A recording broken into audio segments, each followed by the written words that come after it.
What's up everybody, welcome back to the channel and another Outriders video. Today we're looking at an old school build. Blighted Rounds Firepower Technomancer has been around since the start of the game, but suffered a little bit in its power with the Worldslayer release, where a lot of the mods which made this build so just purely crazy were actually nerfed a little bit. Now with the latest balance patch that we got, some of this power has actually been restored, so I figured it was about time to slap this together and bring it back to the channel. I would say one of the strengths of this build is its simplicity, due to the fact that you don't use many different skills, you don't have to worry about rotations, anything like that. You essentially activate Blighted Rounds and you try to keep it on for as long as you can or indefinitely, while just mowing enemies away or down from the long range. So the idea is this is almost like a artillery kind of build, and what I mean by that is that you are engaging from far away. Does it mean that you can't kill things when they get up close? No, not at all. You can absolutely do that, but if you want to see big numbers, you got to fight from the long range area. Now in the case of you getting pushed by enemies or something like that, the build has tools to deal with that in the form of Cold Snap, which can freeze a bunch of enemies around you, and then of course with the interaction of Icicle Storm, which comes from the Borealis set, we can essentially cause this chain reaction where we hit on one side and basically kill everything out. Now of course this build absolutely excels at killing trash. I think every build excels at killing trash, but it's also exceptionally good at killing captains and elites due to the fact that you're dealing so much damage, especially if you can hit crits.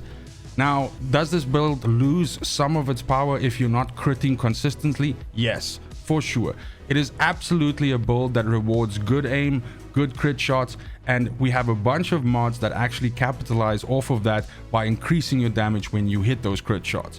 The rest of the mods that you're trying to put on here is just further on to accentuate your damage against things that are frozen and things that have toxic on them, and that's basically the way how you just sort of move through the map.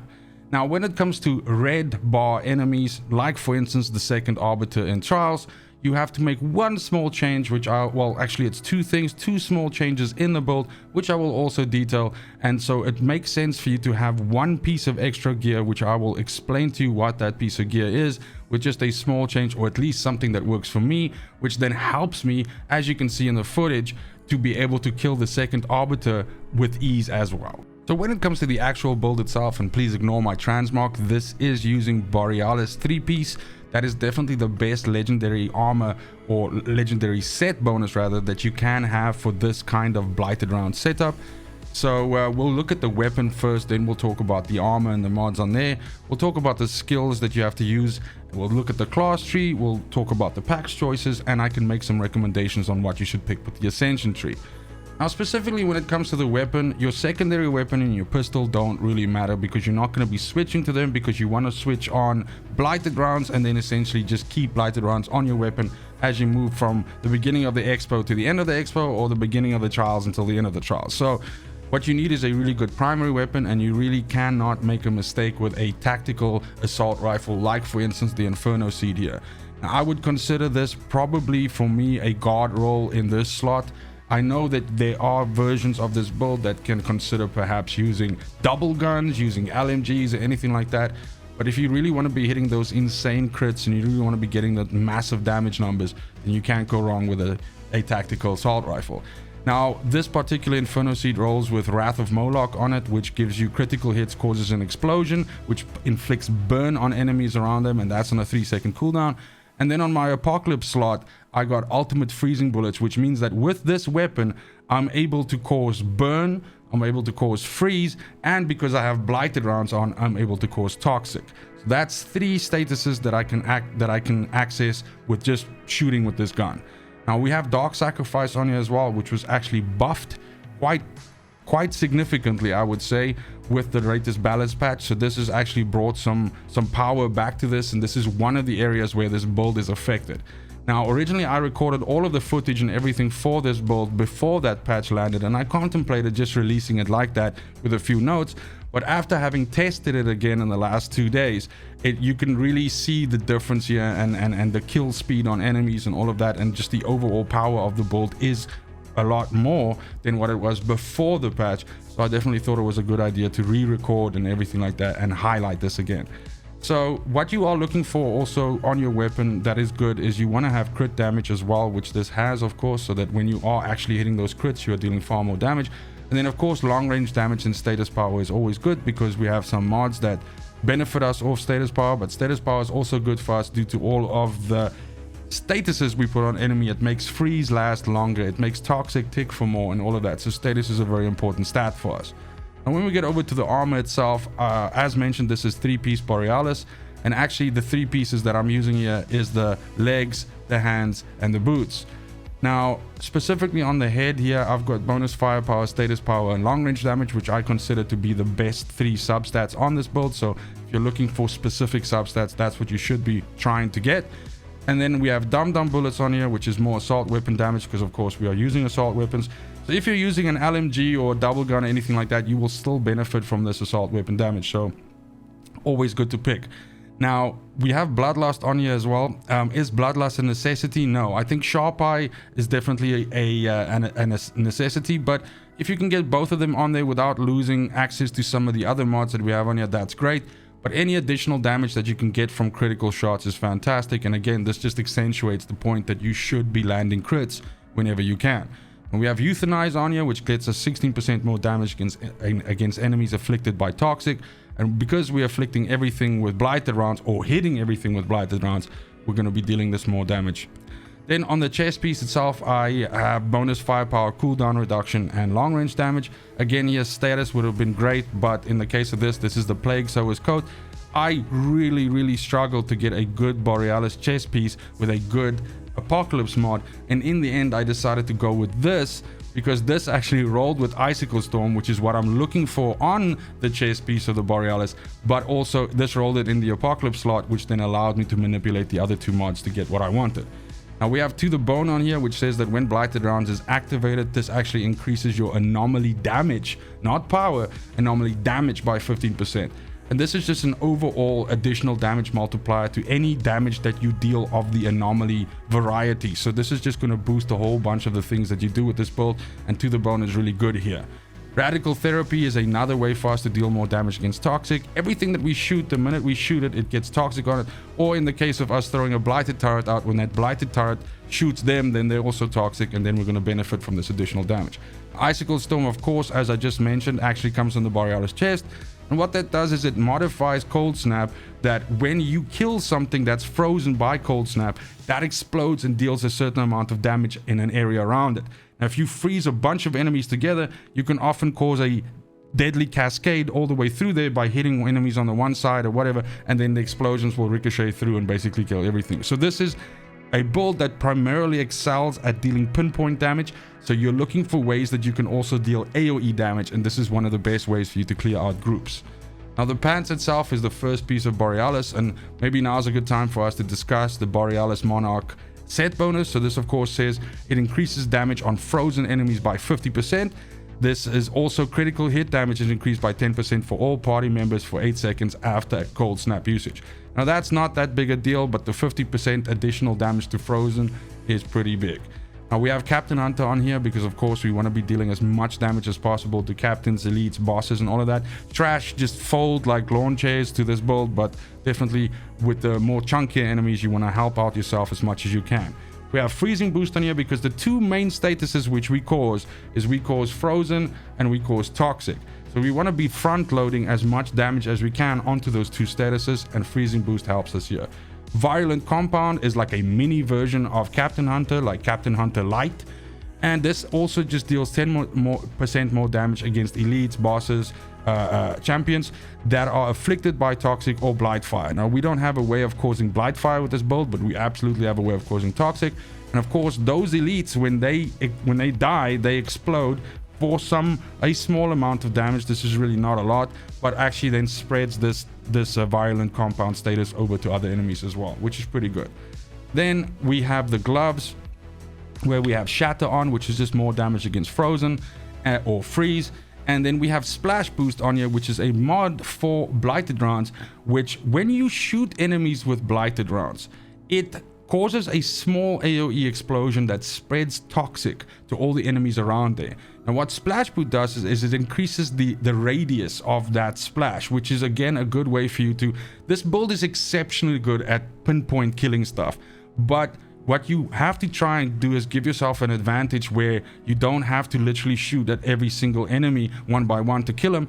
And this is another way for you to actually spread your damage in AoE. Now, oftentimes what can happen is, due to the combination of this and the explosion from Wrath of Moloch, you can oftentimes, and this is without the usage of Cold Snap, you will often see situations where as soon as you hit and crit and kill one enemy, that explosion alone and the spread of the toxic or anything like that is probably going to take care of 3 to 4 enemies around that one, especially if they're trash, if they're just normal enemies. And so that means you're having to shoot less, you're having to worry less about pinpoint killing stuff, because you're almost causing like these small AoE explosions every time you shoot. Now, we use Kingslayer on here again just to accentuate critical hits. So you can see that we've discussed several mods already now that benefit from critical hitting enemies. So this will increase your firepower by about 0.5 mil for 10 seconds, but this is when you crit on elites. So again, this is just a way for you to deal more damage against the more chunkier enemies in the game. Then last but not least, the boots over here. We have Sharp Eye on here, which, like I said, is a better version, well, actually a far better version of Bloodlust. And if you have to choose between the two of those, obviously take Sharp Eye. If you can get both, great. This is just another mod that works off critical shots, so again, land those crits. Then we have Alchemical Mastery here, which is a new mod that came with Worldslayer. And basically this says that Blighted Rounds, when it's active, will increase either your weapon damage or your anomaly power based on 15% of your status power, and it will increase the weapon damage or the anomaly power, whichever one of those two is higher. Of course, we're stacking firepower here, and you can see right now that we have 1.5 million firepower and little bit less than 0.5 mil of anomaly power, so of course it's going to increase the firepower. Now, what is important here is we don't have a shit ton of status, so anything that you can do in terms of the armor that you are putting on, that you can stack status more, is going to increase that. But we at least have it on the gun, which is good, and I think we have it on 2 of our armor pieces, if I'm not mistaken. I think it's 2. Yeah, we have it on 2. So we have it on 3 of the possible 6. So of course, if you can get more, you're going to see a bigger increase to your firepower there once you activate Blighted Rounds. Now, last but not least, we need a reload mechanic. We need a way for us to keep Blighted Rounds on, and there are 2 ways. There's a mod specifically for Blighted Rounds, just for this, trick up the sleeve, or there's Toxic Lead. Now, you can use either or, and it used to be the case that back in the day, and I honestly haven't tested this enough to say whether this is even still something that has to be done, but it used to be a case back in the day that if you played this build and you were often off host, it would be a good idea to actually have both of these mods on to make sure that you actually get the reloads. I don't think that's the case anymore. I don't know if that ever was the case, but in any case, that's at least what you know, people used to say. The bottom line is you can choose either or here. Toxic Lead is what rolled for me on this boots, and therefore I thought it was a good idea to use. This just means that when you kill enemies that are afflicted by toxic, and stuff is afflicted by toxic the entire fucking time because you're shooting them with Blighted Rounds, you're gonna get 40% of your ammo back. Now, when we get over to the skills, this is important, and I quickly want to discuss what you have to do. As you saw in the footage in the build showcase part, you saw me killing the Arbiter, and I wanted to explain what was going on there because those of you that noticed would have seen that I'm not using Cold Snap there, and I've also made one other change. So by default, if you're running this build in expeditions or you're working your way towards the second Arbiter in Trials, you can run the standard build here, which is Cold Snap as explained, which allows you to, you know, cover yourself for enemies charging you down, and it allows you to do those big old, you know, AoE kills with Icicle Storm. We use Blighted Turret not for anything other than, I mean, sometimes you can use it as a way to distract enemies and they'll run to the turret instead of to you, but that's really not what it's there for. The point is, Blighted Turret is a way for us to ramp up our damage, and I'll explain that when we get to the class tree. And then of course we use Blighted Rounds. Now, in the case of you fighting the second Arbiter, or for that matter a red health boss that is giving you a hard time, and you are running out of bullets because there's no trash for you to kill and reload your weapon, what I do in that case, first of all, most of these bosses are not affected by Cold Snap, so in that case I just put out Cryo Turret. All right, so with that just means that I have the 2 turrets firing there, and sometimes that turret will actually deal enough damage to get the boss to actually attack the turret or stick to the turret, anything like that, and that gives you a chance to create the distance so that you can actually you know, be at long range and deal enough damage to the boss to kill it, just like you saw in the footage there. Sometimes the cryo turret will also freeze the boss, which is a good thing. Now, specifically in the gear, what I do is I change my boots. I change them over to another set of Borealis boots, which I have here, which still have sharp eye on them. But in this case, you can see here I have alchemical mastery and toxic lead. So I lose alchemical mastery and I lose toxic lead because I'm not going to be able to reload off the boss in any case. But in that case, I gain spare mag, which gives me a second rotation of 50 something bullets with Blighted Rounds, which is more than enough to kill the boss, and gives me critical analysis, which increases my critical damage a little bit by 10%. So yes, we do suffer a little bit of additional damage that we would be able to deal due to the fact that we're losing alchemical mastery, but we get an entire another clip that allows us to kill that boss with ease. And that's really the only two changes that I make. Once I actually have to fight that boss, the rest of the time I run the standard loadout like I explained to you right now, and of course with Cold Snap. Now when we get over to the class tree itself, this is running top, and what I want to do is I want to take my face away here quickly just to show you. So of course we are going to go down the tree and we're going to pick up as many weapon damage nodes as we can. Now this is a big change since the patch, the balance patch that just came out. So of course now this increases your weapon damage by 15%, so pretty big increase there. So we're going to go along here, we pick up some armor piercing, we absolutely go down here to get exposing toxin, which means that when enemies are afflicted by toxic, they are also made vulnerable. And then we also get marked for execution, which actually increases that vulnerable's strength or effectivity. Is that effectiveness? Something with effect by 40%. So then we go along here, we get nitrogen capsules both times because this basically decreases the distance from which something is considered long range from you.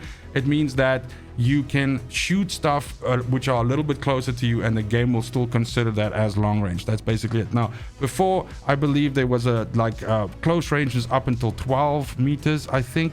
And then long range starts at 18 meters, I think. Someone can correct me about this in the comments, I'm sure. But I'm pretty sure it's 12 meters is close range and 18 meters is long range. And what this does is it actually means that no man's land from 12 to 18 is now actually shrunk. That as soon as you shoot something that's a little bit more than 12 meters away from you, it's considered as long range. So then we do dip down here to get blur screen. Again, I could potentially put this point somewhere else, but honestly, I mean, having toxic last longer, something like that, I don't really see something else that just jumps out at me as automatically being better. The reason why I used to have blur screen in here is because of the strength of the drain that was coming from Dark Sacrifice was quite a lot. And so in fights where you couldn't get to enemies to kill them fast enough, Dark Sacrifice would actually take you down quite low. So what I did enjoy, or what I did find, is that blur screen actually helped you to recover that life a little bit quicker and just kind of like stay out of the danger zone. So now with the drain from Dark Sacrifice not being as powerful as it used to be, it might not be needed to have this anymore, but really honestly where else to put it is the question.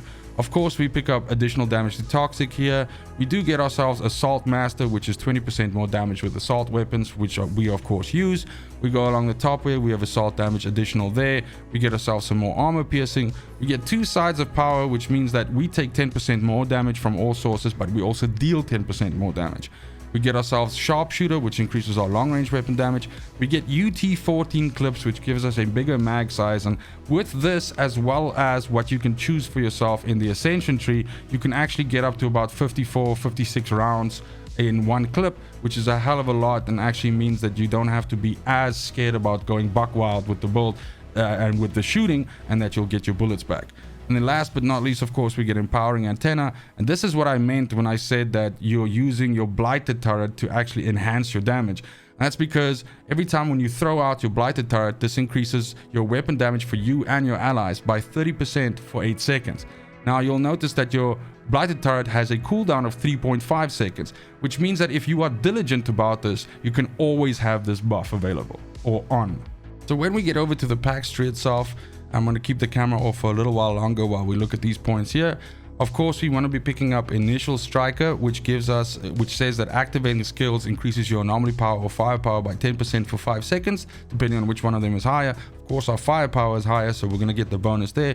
We do have Brain Dead as well, which says activating decay or gadget skills increases your weapon damage by 15%.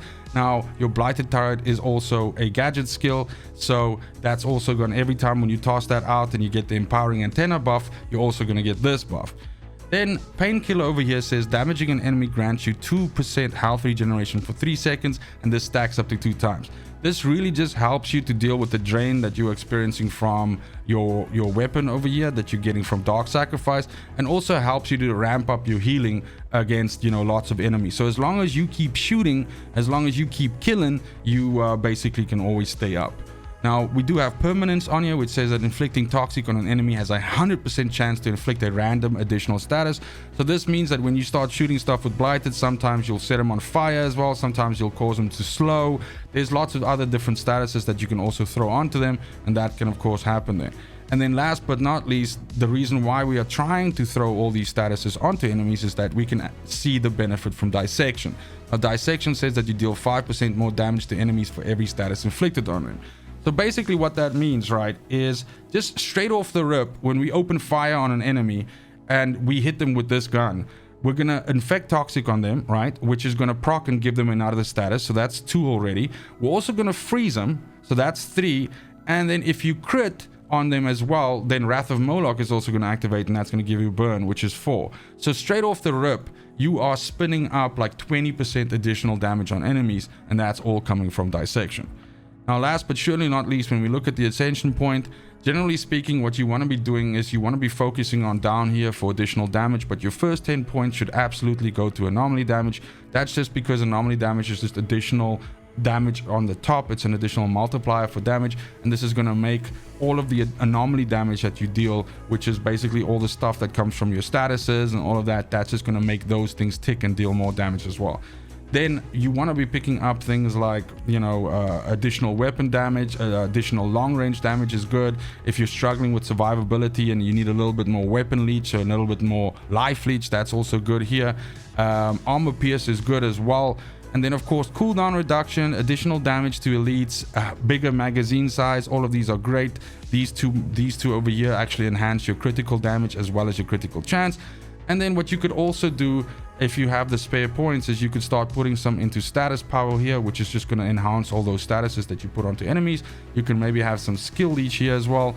And if you're really struggling, you can start putting stuff in here to give yourself additional health, additional armor, and all of that. But generally speaking, you should be okay as long as you stay in the fight, as long as you keep killing enemies, and as long as you make sure that you're constantly hitting enemies so that you get the life from that. And that's it for the build as well as the video. Thank you so much for watching, especially if you made it this far. Let me know in the comments down below if this is a class, a build, a style of play that you still enjoy. Like I said, it is really a classic and some kind of like a vintage build almost, if you want to look at it that way. And it's not something that I enjoy that much anymore these days, but that certainly does not take away from the power of it. It still is an absolute ass kicker, and it's even better now with the latest patch that we had. So let me know if there's anything that you would change with the build or anything like that. And also let me know which other Technomancer builds you're looking for. I've got a few of them in the pipeline, but I want to make sure I get the stuff that you guys want to see. That's it. As I said, thank you so much for watching. It's just super important to me that you have a fantastic morning, afternoon, and evening wherever you are in the world.